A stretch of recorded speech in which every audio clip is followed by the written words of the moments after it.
Alright, gonna try and get some coilovers done today. This is a bit of a before and after. You can sort of see, I'll put it in normal mode, but you can sort of see a little bit of gap. These are 19s, so they do look a little bigger.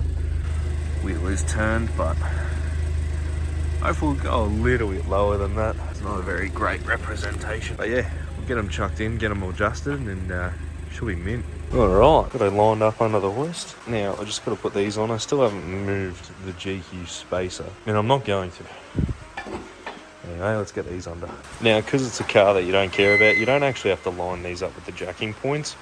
You just fucking jack from anywhere. Now, I've gone ahead and put the hoist up under that so they're all stable. What you want to do, go in the interior, look at your Mango Loco, take your handbrake off before you start the install, and then jack her up.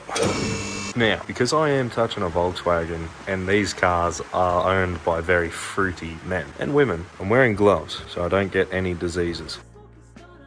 Got the wheel off, got a good life in the brakes. Anyway, so that's your shock right there. We're gonna have to take out this. Oh, actually, I might not have to. Yeah, we'll probably have to take out this wheel liner maybe. You know what? I reckon we'll get to it without taking that out. But so this car is a DCC car. Now, I don't have a delete kit. I'm just gonna code mine out because, well, I can. Basically, just be careful. Don't cut these cables or anything like that, just in case you ever want to return it back to factory.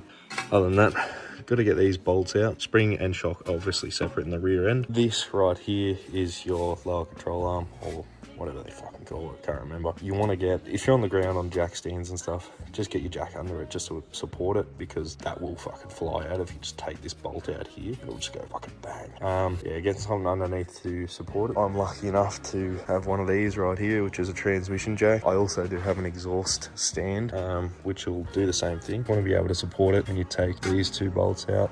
Mainly this one, because I mean the shock stops it from traveling too far down, but when you take that out, that'll just drop like quick as. Just gonna have a quick look at these coilovers, show you a bit about them. Basically, the way the front works is a full coilover. So coil goes over the shock, and then you've got your adjustment. So that's your ring to lock against your collar. And obviously these are different to other Euro styles and other styles of coilover. Other coilovers, to lower them and raise them, you actually adjust the spring. With these, they actually have a collar adjustment. You undo this, and then this threaded section threads in to here, and then that's how you raise and lower it, and that is your spring tension. I don't know too much about coilovers. I'm not an expert or anything, but that's just the basics. Now, these do have obviously a top hat with a camber adjustment. This is the rear setup.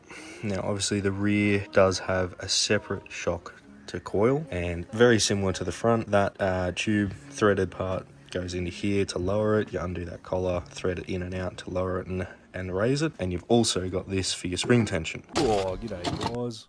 You actually use the shock and the spring to lower it. So you use the spring collar to lower it, and also the shock to lower it. These sit like that, and then that bottom part sits on your lower control arm, and that sits on the chassis of your car. And then the actual shaft for the coilover, or the shock, and then you've got the high speed adjustment there, and then that goes into your top hat in your rear suspension that goes onto the chassis. Pretty quick overview of how these ones work. There's obviously shitloads of different styles, but these are the best ones I've found. All right, to start off, to get these out, obviously disconnect your DCC if you've got it. I had to use a screwdriver just to get the little clip down and then pushed out, and then put a support under this, being my transmission jack. Take that bolt out, get the spring out, take the shock out from here, unbolt it from up there, and put the new coilover system in. Oh, all right, got our Milwaukee. This is a 18. Let's give it a shot. Because I'm retarded as shit, I forgot to say that there is a nut on the other side. It hides just here, and basically you need an 18 and an 18 both sides. Hold it, get it undone. That last clip I kind of just recorded just for the fun of it, just sending it with an impact. Obviously nothing was going to happen because I didn't have a spanner on it. All right, now that that bolt is out, you can slowly undo this. You can sort of see it just comes out nice and easy, and that's it. It's now got no load on it. Pull that out. Oh no. All right, fuck.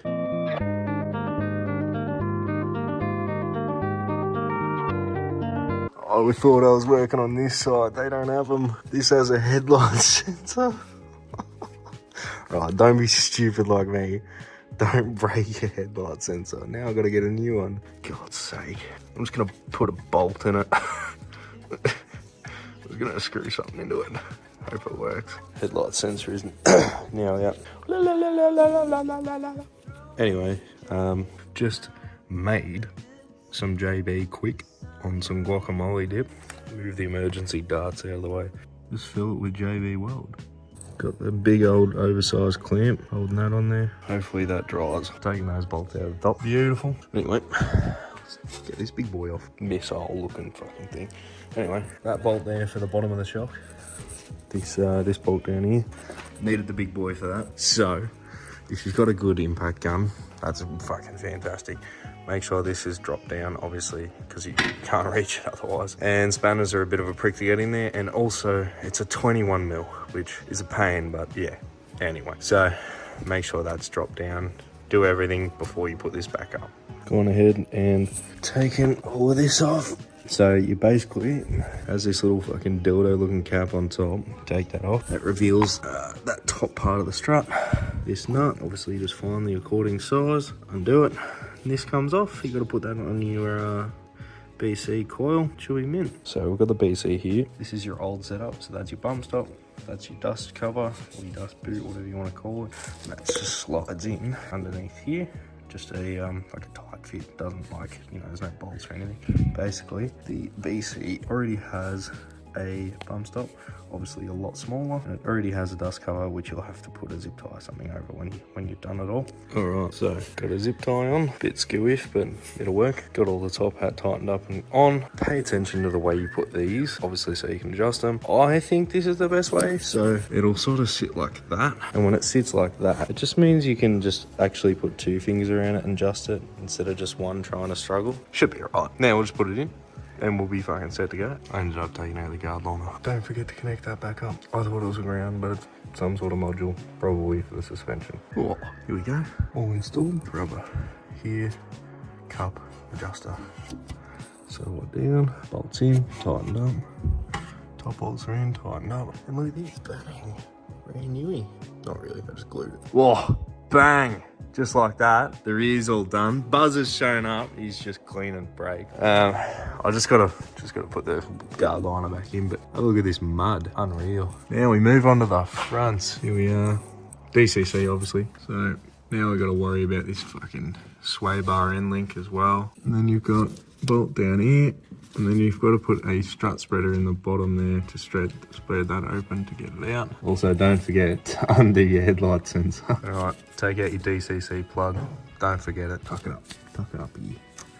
Nice. Now I've got to take off the end link, get that out of the way. Take off, I don't know, that actually should be about it. And then undo this bolt at the back. You'll need some triple squares. And there is a nut on the other end. And then lower it down. All right, all the bolts taken out, end links taken out. Now I've just got to spread this apart and get it out. We've advanced a little here.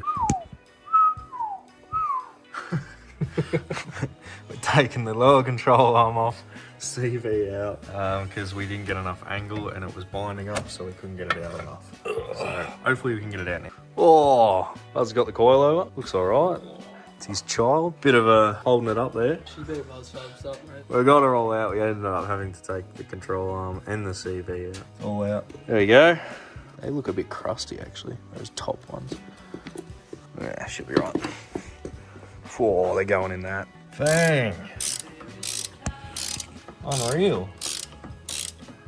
Looks alright. I've enslaved Buzzy to do the rest of it.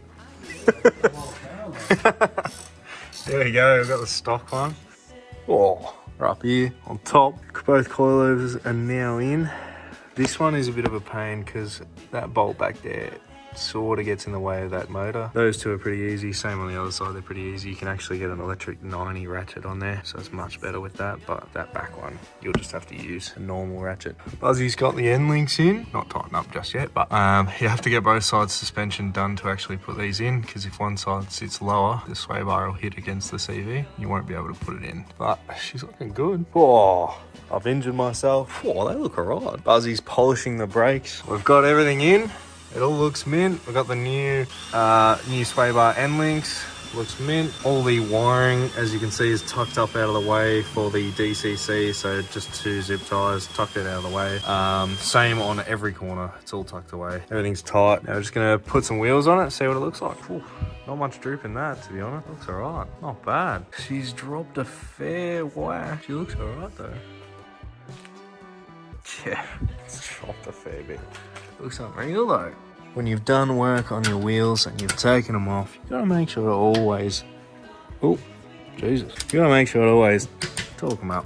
Last time I did this, my wheel still almost came off, but anyway, I had to pull in a buzzer's house and do it up. Oh, g'day guys.